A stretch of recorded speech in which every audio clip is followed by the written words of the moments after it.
আসসালামু আলাইকুম, আশা করি আপনারা সবাই ভালো আছেন। আজকের ভিডিওতে আমি যে বিষয়টা নিয়ে আলোচনা করব সেটা হচ্ছে যে অফ পেজ এসইওর ক্ষেত্রে কোন চেকলিস্টটা আমাদের লাগবে, বা আপনি যদি অফ পেজ এসইও করতে চান বা করতে চান সেক্ষেত্রে কোন চেকলিস্ট ধরে আপনি কাজ করবেন।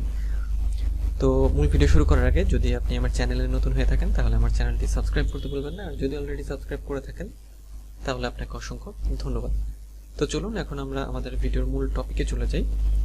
অফ পেজ এসইও, মনে করুন আপনি আপনার ক্লায়েন্টের জন্য বা আপনার বায়ারের জন্য একটা কাজ করছেন এবং সেটা অফ পেজ এসইও। তো সেই অফ পেজ এসইওটা করতে গেলে আপনার আসলে কোন জিনিসগুলো খেয়াল করতে হবে বা কোন জিনিসগুলো আপনার চেক করতে হবে যে হ্যাঁ এই জিনিসগুলো ঠিকঠাক মতো আছে, সেইটা নিয়ে আজকে আলোচনা করব। তো প্রথমে যে বিষয়টা থাকবে সেটা হচ্ছে যে analyse your competitors link profile. এখানে কি বলা হচ্ছে যে কম্পিটিটরস লিঙ্ক প্রোফাইল, অর্থাৎ সাপোজ দুটো ওয়েবসাইট আছে, তো দুটো ওয়েবসাইট, একটা আপনার ক্লায়েন্টের একটা ওয়েবসাইট আর একটা হচ্ছে যে ওই টপিকটা লিখে সার্চ দিলে যে ওয়েবসাইট আসছে তার নিচের ওয়েবসাইটটা বা উপরের ওয়েবসাইটটা, অর্থাৎ একটা কম্পিটিটর ওয়েবসাইট কিন্তু থাকে, একটা দুটো তিনটে থাকতে পারে বা থাকে। তো ওই যে কম্পিটিটরস যে আপনার যে ওয়েবসাইট সেটাকে অ্যানালাইজ করতে হবে। তো সেটা কি অ্যানালাইজ করবেন, সেটার হচ্ছে যে সেটা ওয়েবসাইটটা কিভাবে তৈরি, সেটার টাইটেল ট্যাগ কি, মেটা ডেসক্রিপশন কি, সেটার কন্টেন্ট কি, সেটার কিওয়ার্ড কি, কোন জিনিসকে সে হাইলাইট করে, কি ধরনের ছবি দেয়, এই জিনিসগুলো অ্যানালাইজ করতে হবে। এরপরে কন্ডাক্ট এ লিঙ্ক ইন্টারসেক্ট অ্যানালাইসিস। এরপর যেটা করতে হবে সেটা হচ্ছে যে লিঙ্ক ইন্টারসেক্ট অ্যানালাইসিস করতে হবে।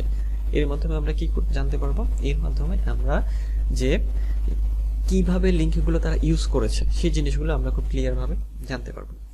টার্ন আনলিঙ্কড মেনশনস ইনটু লিঙ্কস, অর্থাৎ যে মেনশনস থাকবে সেগুলোকে আমাদের লিঙ্কে রূপান্তর করতে হবে।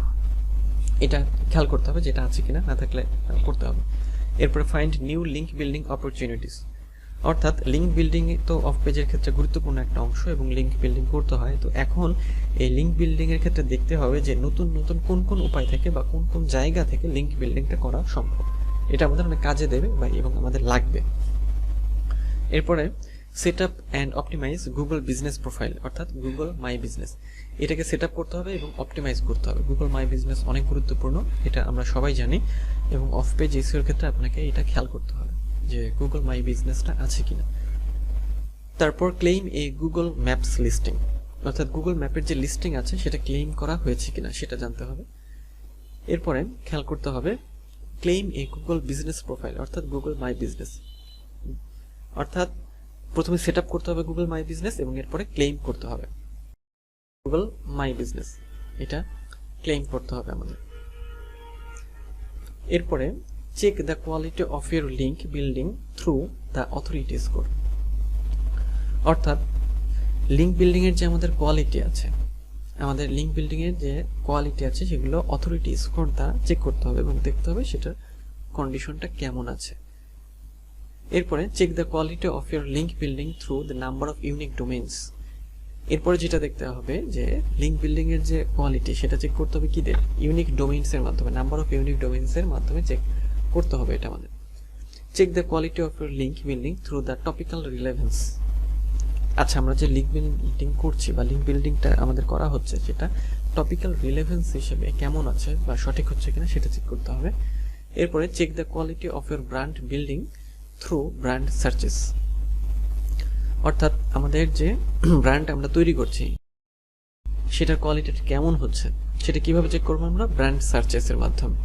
Check the quality of your content marketing, আমরা কন্টেন্ট মার্কেটিংটা করছি সঠিকভাবে করছি কিনা সেটা চেক করতে হবে, সেটা জানতে হবে, ফিক্স করতে হবে। Check the quality of your PR, আচ্ছা আমরা যে পিআরের মাধ্যমে যে